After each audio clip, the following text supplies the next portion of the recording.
লাল মাটির স্বাদে গন্ধে ভরা আম বাঙালির প্রিয় আম্রপালি হিমসাগর আম সেরা সেরা লড়াইয়ের জন্য দিল্লির ম্যাঙ্গো ফেস্টিভ্যালে পাড়ি দিচ্ছে রসনা প্রেমিক বাঙালির প্রিয় বাঁকুড়ার আম।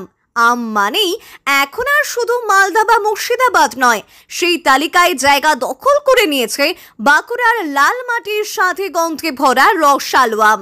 জানা গেছে আগামী 16ই জুন দিল্লিতে শুরু হওয়া ম্যাঙ্গো ফেস্টিভ্যালে অংশ নেবে বাঁকুড়া জেলার উৎপাদিত আম্রপালি হিমসাগর সহ বিভিন্ন জাতের মোট 7 মেট্রিক টন আম। জেলা উদ্যান পালন দপ্তর সূত্রে এমনটাই জানানো হয়েছে।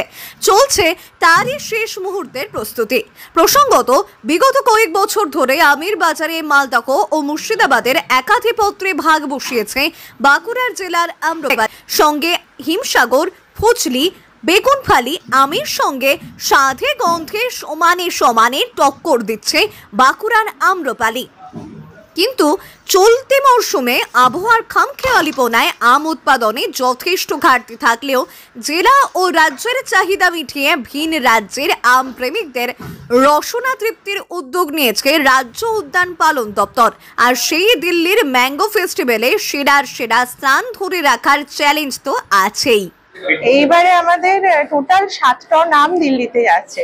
আমরা 4 দফায় পাঠাবো, কারণ প্রথমেই যদি আমটা নিয়ে যাওয়া হয় সেখানে ওটা স্টোরেজ করা বা খুব একটা সমস্যা হয়। আমরা প্রাথমিকভাবে আজকেই 4 টন আম চলে যাচ্ছে, যেটা বাই ট্রেন যাচ্ছে, এবং পরে আবার 3 দফায় বাকি আমটা পাঠানো হবে। এবং যেটা বাঁকুড়ায় হচ্ছে মেনলি, যেটা সব থেকে বেশি আমরা আম্রপালিটার উপরেই জোর দিই, কারণ এইরকম আমের টেস্ট আপনারা এটা বলছেন মালদাবাদ, মুর্শিদাবাদে অনেক ভালো ভালো আম আছে বা হিমসাগর বা আছে, কিন্তু আম্রপালি যে টেস্ট বা যতটা মিষ্টি বা এইটা যতটা বেস্ট কোয়ালিটি হয়, অন্য কিন্তু কোনো জেলাতেই এই আমটা এরকম টেস্ট হয় না। সেই জায়গায় আম্রপালি এই জায়গাতে একটা ভালো আমাদের জায়গা করে দেয়।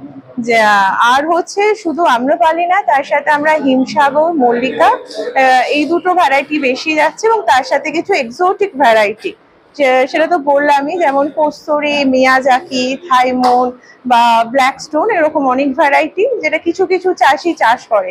তো বাঁকুড়ায় যেটা হচ্ছে আম্রপালি, মল্লিকা, হিমসাগরই ম্যাক্সিমাম যারা আম চাষ করে চাষিরা, এটাই সব থেকে বেশি তারা চাষ করে। বা কিছু প্রোগ্রেসিভ ফার্মার আছে যেমন গঙ্গা জলঘাটি বা মেজিয়াতে, ওরা কিছু কিছু এক্সোটিক ভ্যারাইটি চাষ করে।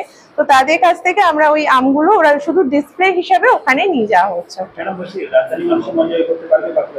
না, আমরা বিগত যে কয়েক বছরে তো বাঁকুড়া ওখানে গিয়ে একটা ভালোই পজিশন নিয়েছে। তো আমরা এবারও আশাবাদী যে ওখানে গিয়ে মানুষের মন জয় করতে পারবে। শুধু তাই না, এটাতে আমরা চাষিদেরও চাইছি এটা ভালোভাবে অনুপ্রাণিত করতে, যে যাতে ওরা ফল চাষের দিকে আরো বেশি ভাবে ওরা উৎসাহিত হয়। কারণ বাঁকুড়া মাটি আমি বলবো আম বা অন্য যে কোনো ফলের জন্য আদর্শ। Thank you.